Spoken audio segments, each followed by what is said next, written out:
안녕하세요. 미셸입니다. 우리는 관계에서 행복할 때도 있지만 상처받고 우울할 때도 있죠. 닐은 관계를 맺는 사람들의 말과 행동에 쉽게 상처받는다고 말합니다. 이에 신은 뭐라고 말씀하실까요? 그렇게 되지 않을 날이 올 것이다. 너가 관계의 참된 의미, 관계의 참된 이치를 깨닫고 그것을 실현하는 날이 올 것이다. 너가 이런 식으로 반응하는 건 관계의 의미나 이치를 잊어버렸기 때문이다. 그래도 상관은 없다. 그것이 바로 성장 과정의 일부이고 진화 과정의 일부이니까. 관계 속에서 성장하느냐 여부는 너희 영혼에게 달린 일이지만 그것 자체가 위대한 깨달음이요, 위대한 기억이다.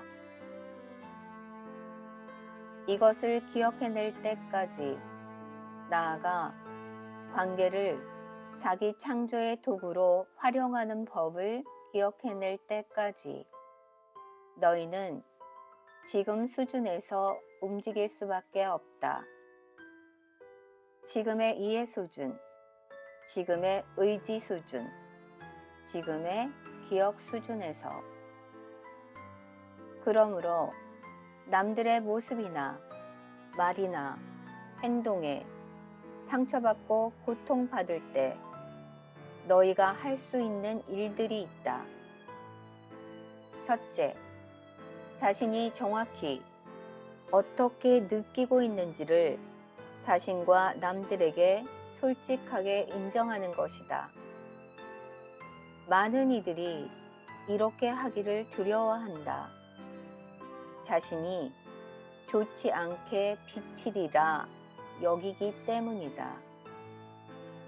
너희의 내면 깊은 곳 어딘가에서는 그런 식으로 느끼는 게 십중팔구 어리석은 짓이란 걸 알고 있다. 그것은 십중팔구 자신의 부끄러운 부분일 뿐이요. 자신은 그보다는 더 괜찮은 사람이다. 그런데도 너희는 어쩔 수가 없다. 너희는 여전히 그런 식으로 느낀다. 이럴 때 너희가 할 수 있는 일이 딱 하나 있다. 자신의 느낌을 존중하는 것. 자신의 느낌을 존중하는 건 자신을 존중하는 것이기에 너희는 자신을 사랑하듯이 이웃들을 사랑해야 하지 않는가? 그런데 자신의 내면에서 일어나는 느낌들을 존중할 수 없다면 어떻게 남들의 느낌들을 이해하고 존중할 수 있겠는가? 남들과 상호작용하는 모든 과정에서 제기되어야 할 첫 번째 질문은 그것과의 관계에서 나는 지금 어떤 존재이며 그리고 어떤 존재가 되기를 원하는가이다. 너희는 몇 가지 존재 방식을 충분히 시험해 볼 때까지는 대체로 자신이 누구인지 기억해내지 못하고 자신이 어떤 존재가 되려 하는지 알지 못한다. 너희가 자신의 가장 참된 느낌들을 존중하는 게 그토록 중요한 건 바로 이 때문이다. 서로 너희가 맨 처음 느끼는 감정이 부정적인 것일지라도 그 느낌을 그냥 갖고 있는 게 그런 느낌에서 벗어날 수 있는 유일한 방안일 때가 많다. 그 첫 느낌들을 되고 싶지 않은 것들로서 벗어 던질 수 있는 것은 너희가 화가 났을 때와 짜증이 날 때, 혐오감이 일 때, 극심한 분노에 사로잡힐 때, 상대방에게 감정적으로 복수하고 싶은 마음 따위를 갖고 있을 때이다.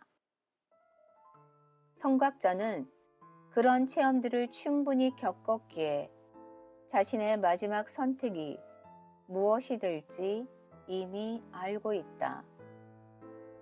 그녀는 무엇인가를 충분히 시험해 볼 필요가 없다.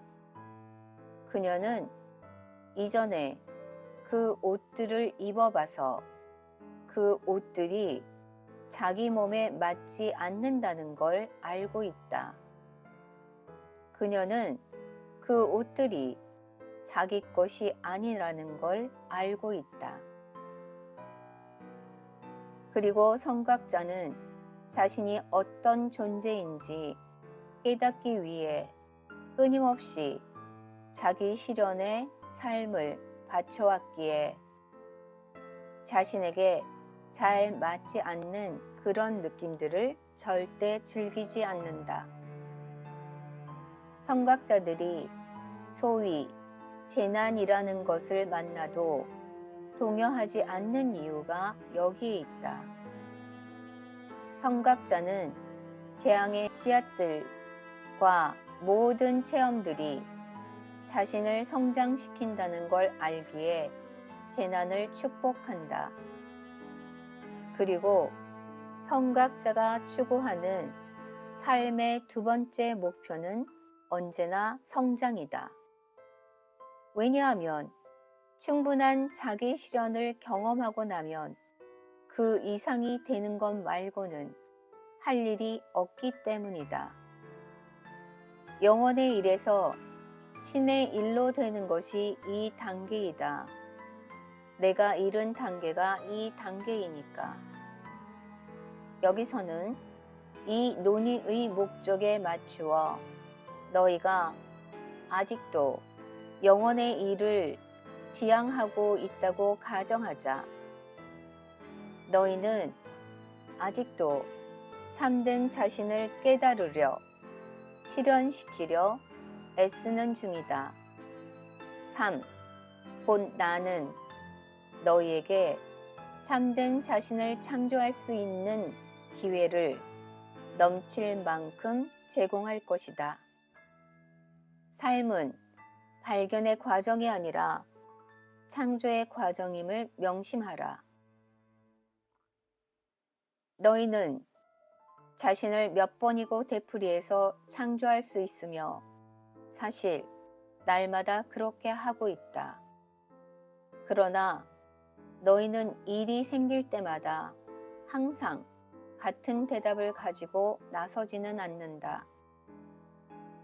똑같은 외부 체험이라 하더라도 하루는 참고 아끼고 친절하게 대하는 쪽을 택하고 또 어떤 날에는 화내고 짜증내고 슬퍼하면서 대하는 쪽을 택한다. 성각자는 항상 똑같은 대답으로 대하는 사람이다. 그리고 그 대답은 언제나 가장 고귀한 선택이다. 이 면에서 성각자는 그 자리에서 당장 예측할 수 있는 사람이다. 반면에 그 제자는 도무지 예측할 수 없는 사람이다. 어떤 상황에 대응하거나 반응할 때 어떤 수준의 선택을 하는지만 보아도 그 사람의 깨달음이 어느 정도인지 알 수 있다. 물론 이런 이야기는 가장 고귀한 선택이란 게 무엇이냐는 질문을 낳는다. 이것은 시간이 시작된 이래 인간의 신학과 철학들이 중심으로 삼아온 질문이다. 진실로 이 질문에 몰두하는 사람이라면 그는 이미 깨달음의 길로 들어선 사람이다. 대다수 사람들은 지금도 여전히 다른 질문들에 몰두하고 있는 게 현실이니까 말이다. 어떤 것이 가장 고귀한 선택인가가 아니라 어떤 것이 가장 이로운 선택인가, 혹은 어떻게 하면 가장 적게 손해를 볼 것인가란 질문에 손해 안 보기나 최대한의 이익이란 관점에서 삶을 살면 삶의 참된 이익은 놓치고 만다.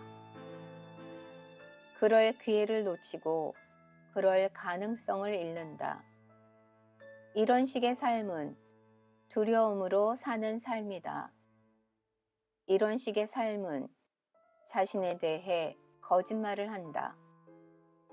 너희는 두려움이 아니라 사랑이기 때문이다. 사랑은 어떤 보호도 필요로 하지 않는다. 사랑은 잃어버릴 수가 없다. 하지만 너희가 앞의 두 가지 질문 가운데 두 번째 질문, 어느 것이 이로운 선택인가 라는 질문에만 계속 답한다면 너희는 결코 체험으로도 이 사실을 깨닫지 못할 것이다. 얻거나 잃을 뭔가가 있다고 생각하는 사람들만이 두 번째 질문을 던지기 때문이다. 그리고 삶을 이와 다른 식으로 보는 사람, 자신을 좀 더 고귀한 존재로 보는 사람, 이기거나 지는 것이 인생의 시험이 아님을 이해하는 사람, 시험은 사랑하는가 아닌가 밖에 없다는 걸 이해하는 사람, 이런 사람만이 첫 번째 질문을 던진다. 두 번째 질문을 던지는 남자는 내 몸이 나라고 말한다. 첫 번째 질문을 던지는 여자는 내 영혼이 나라고 말한다. 그러니 들을 귀를 가진 사람들은 모두 들어라. 너희에게 얘기하노니 모든 인간관계의 결정적인 대목에는 딱 한 가지 질문만이 존재한다. 지금 사랑은 무엇을 하려 하는가? 이 외에 너희 영혼과 관련 있고 의미 있고 너희 영혼에게 중요한 다른 질문은 없다. 오늘도 들어주셔서 감사합니다. 사랑합니다. 두 손 모아 감사드립니다. 내일 또 뵐게요.